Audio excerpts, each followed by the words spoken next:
Selamat pagi, salam sejahtera bagi kita semua. Perkenalkan, saya Delia Alfiani dari Manajemen C semester 4 akan memaparkan materi bab 16 yang berjudul tentang mengelola perdagangan eceran, grosir, dan logistik. Perdagangan eceran adalah semua aktivitas dalam menjual barang atau jasa langsung ke konsumen akhir untuk kebutuhan pribadi dan non-bisnis. Sedangkan pengecer atau retailer adalah semua badan usaha yang volume penjualannya terutama datang dari penjual eceran. Jenis-jenis pengecer. Yang pertama, toko barang khusus, yaitu lini produk yang dijual sangat sempit. Yang kedua, department store, beberapa lini produk. Yang ketiga, pasar swalayan. Toko swalayan berbiaya rendah, bervolume tinggi, yang dirancang untuk memenuhi semua kebutuhan, yaitu produk makanan dan produk rumah tangga. Yang keempat, toko kelontong. Toko kecil di daerah perumahan seringkali buka 24 jam 7 hari. Yang kelima, toko diskon.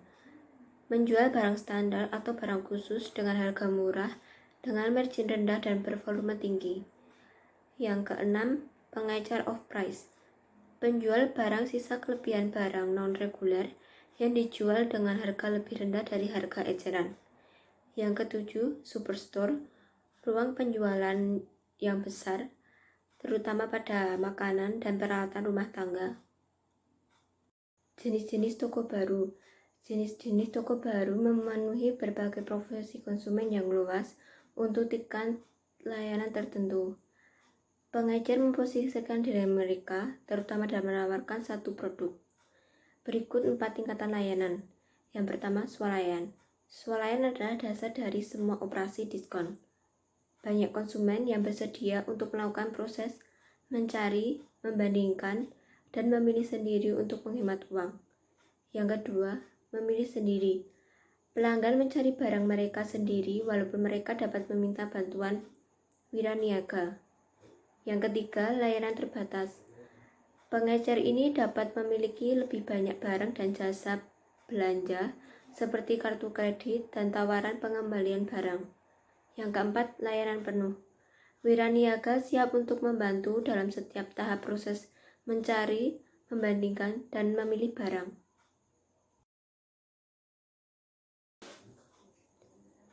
Empat strategi positioning luas yang tersedia bagi pengecer. Yang pertama, booming doors, yaitu toko yang menampilkan jenis produk yang luas dan nilai tambah yang tinggi, memberikan perhatian terhadap desain toko, kualitas produk, layanan, dan citra. Yang kedua, Tiffany, adalah toko yang menampilkan jenis produk yang terbatas dan nilai tambah yang tinggi, melestarikan citra eksklusif, dan beroperasi dengan margin yang tinggi dan volume yang rendah. Yang ketiga, Sunglass Hut, yaitu toko yang menampilkan lini yang sempit dan nilai tambah yang rendah, sehingga biaya dan harga tetap rendah dengan cara menetralisir pembelian. Yang keempat, Walmart, adalah toko yang menampilkan lini yang luas dan nilai tambah yang rendah, serta berfokus pada menjaga harga agar tetap rendah, serta memiliki citra sebagai tempat melakukan pembelian yang baik. Usaha eceran non-toko dibagi menjadi 4 kategori utama. Yang pertama, penjual langsung yang disebut sebagai penjual multi-level dan pemasaran jaringan adalah industri multimiliar dolar dengan ratusan perusahaan menjual dari pintu ke pintu atau kegiatan menjual di rumah.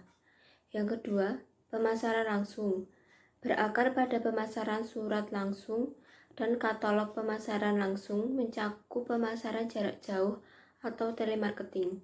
Yang ketiga, mesin otomatis yang menawarkan berbagai barang, termasuk barang yang dibeli secara tiba-tiba, seperti rokok, minuman, kopi, permen, surat kabar, majalah, dan produk-produk lain.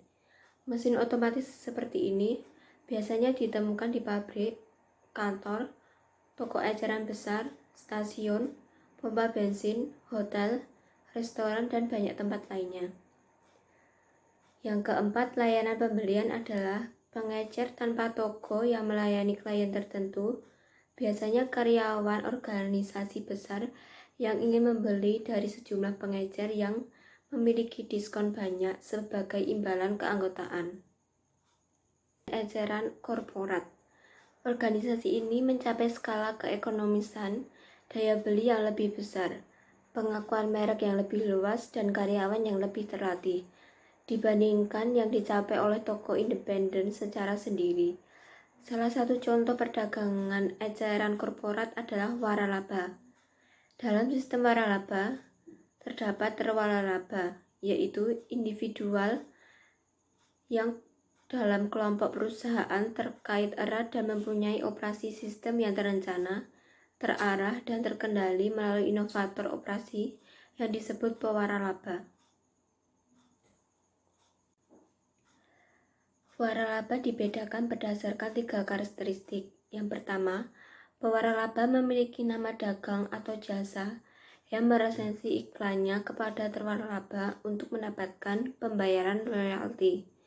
Yang kedua, terwaralaba membayar untuk mendapatkan hak menjadi bagian dari sistem biaya pendirian awal, meliputi peralatan dan hiasan yang disewa atau dipinjam.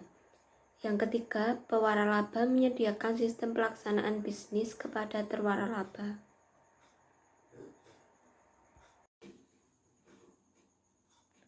Keputusan pemasaran. A. Pasar sasaran. Sebelum pengecer mendefinisikan dan menentukan profit pasar sasaran, pengecer tidak dapat membuat keputusan konsisten tentang pilihan produk agar dapat mengenai sasaran dengan lebih baik. Pengecer membagi pasar menjadi segmen yang semakin kecil dan meluncurkan lini toko baru untuk memberikan kumpulan penawaran yang lebih relevan untuk mengeksploitasi. B. Pilihan produk. Pilihan produk pengecer sesuai dengan harapan belanja pasar. Pemasaran pengecer harus memutuskan lebih lebar dan dalam pilihan produk. Pilihan produk termasuk bisa sangat menantang dalam industri dengan bergerak cepat seperti teknologi atau mode tantangan. Sebenarnya dimulai setelah menentukan pilihan produk toko. Mengembangkan strategi diferensiasi produk. Berikut ini merupakan beberapa kemungkinan. Yang pertama, menampilkan merek nasional yang eksklusif yang tidak tersedia di pengecer bersaing. Kedua, menampilkan hampir seluruh barang merek pribadi. Ketiga, menampilkan acara besar tentang barang yang unik. Keempat, menampilkan barang yang mengejutkan atau terus berubah. Yang kelima, menampilkan barang terkini atau terbaru terlebih dahulu. Yang keenam, menawarkan layanan penyesuaian. Yang ketujuh, menawarkan pilihan bagi target yang dicari. Perdagangan barang. Setelah memutuskan strategi bidang produk, pengecer harus menentukan sumber barang, kebijakan, dan praktik. Pengecer dengan cepat meningkatkan keterampilan mereka dalam meramalkan permintaan barang, mengendalikan stok, alokasi ruang, dan tampilan mereka menggunakan komputer untuk menelusuri persediaan, menghitung kuantitas pesanan, ekonomis pesanan barang, dan menganalisis jumlah dolar yang dihabiskan untuk memasok produk. Harga adalah faktor positioning kunci dan harus diputuskan dalam hubungannya dengan pasar, sasaran bauran pilihan produk dan jasa, dan pesaing. Semua pengecer akan menyukai perputaran laba yang tinggi, volume tinggi, dan margin kotor yang tinggi. Tetapi keduanya tidak terlalu bersesuaian. Sebagian besar pangsa yang termasuk dalam kelompok harga tinggi, volume rendah, atau toko barang khusus mewah, atau kelompok harga rendah bervolume tinggi. Pengecer juga harus memperhatikan taktik penetapan harga.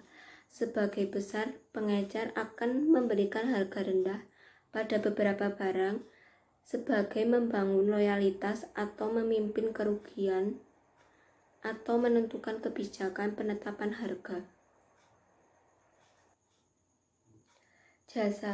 Jasa adalah alat kunci untuk mendiferensiasikan satu toko ke toko lainnya, yang harus memutuskan bahwa produk dan jasa untuk menawarkan hal-hal berikut kepada pelanggan. A. Layanan pra-pembelian, meliputi menerima telepon dan pesanan melalui surat iklan, tampilan jendela, dan interior kamar pasca belanja peragaan busana, dan penukaran barang bekas. Yang kedua, layanan pajak pembelian meliputi pengiriman dan pengantaran, pembungkusan hadiah, penyesuaian dan pengembalian pengubahan, dan penyesuaian instalasi dan pengukiran nama. Yang ketiga, layanan tambahan mencakup informasi umum mengenai pengurangan untuk tempat parkir, perbaikan dekorasi interior, dan layanan penjagaan bayi. Atmosfer toko adalah elemen lain dalam melengkapi toko. Setiap toko mempunyai penampilan dan tata letak fisik yang bisa memudahkan setiap orang untuk bergerak. Label pribadi adalah merek yang dikembangkan oleh pengecer atau pedagang grosir. Bagi banyak perusahaan, pengecer dapat menjadi mitra kerja, namun sekaligus juga menjadi pesaing. Ancaman label pribadi.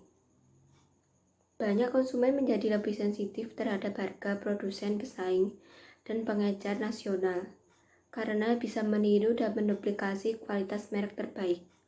Untuk menjaga kekuatan pemasaran, mereka terkemuka berinvestasi secara besar-besaran kepada merek untuk mengeluarkan merek yang baru perluasan, serta peningkatan kualitas untuk berada di depan merek toko mereka. Perdagangan grosir. Pedagang grosir mencakup semua kegiatan dalam penjualan barang atau jasa kepada mereka yang membeli atau menjual kembali untuk keperluan bisnis.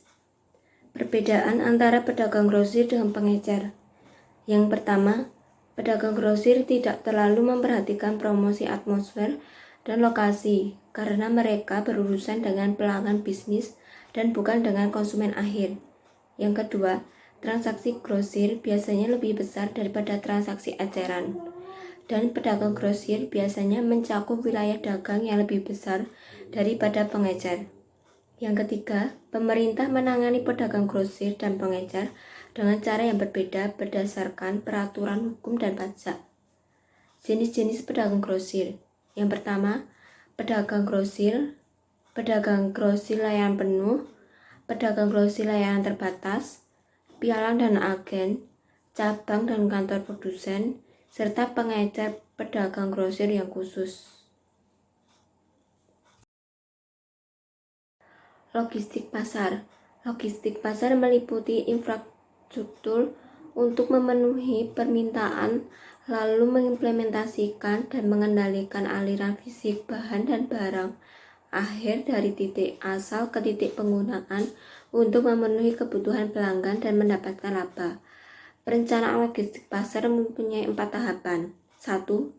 Memutuskan proposisi nilai perusahaan bagi pelanggan. Yang kedua, memutuskan rancangan saluran dan strategi jaringan terbaik untuk menjangkau pelanggan.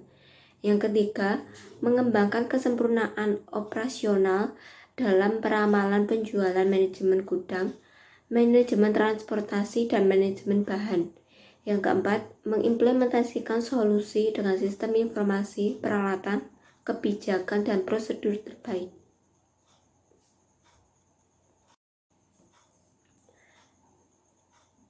Sistem logistik terintegrasi.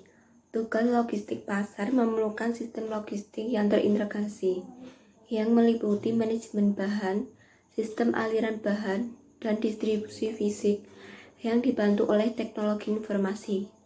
Sistem informasi yang memainkan peran penting dalam mengelola logistik pasar, terutama komputer terminal. Penjualan kode batang atau barcode produk yang seragam, pelacakan satelit pertukaran data elektronik, dan transfer data elektronik, Logistik pasar meliputi beberapa kegiatan, antara lain peramalan penjualan berdasarkan jadwal distribusi produk dan tingkat persediaan. Tujuan logistik pasar adalah mereka menempatkan barang yang tepat di tempat yang tepat pada saat yang tepat dengan biaya rendah. Namun sayangnya tujuan ini hanya memberikan sedikit panduan praktis. Tidak ada sistem yang dapat memaksimalkan layanan pelanggan dan meminimalkan biaya distribusi pada saat yang sama. Keputusan logistik dipengaruhi oleh berbagai proses. Yang pertama, pemrosesan, yang kedua pesanan, yang ketiga pergudangan, yang keempat persediaan, yang kelima transportasi. Sekian video presentasi dari saya. Kurang lebihnya mohon maaf. Jika ada yang mau ditanyakan, saya persilahkan.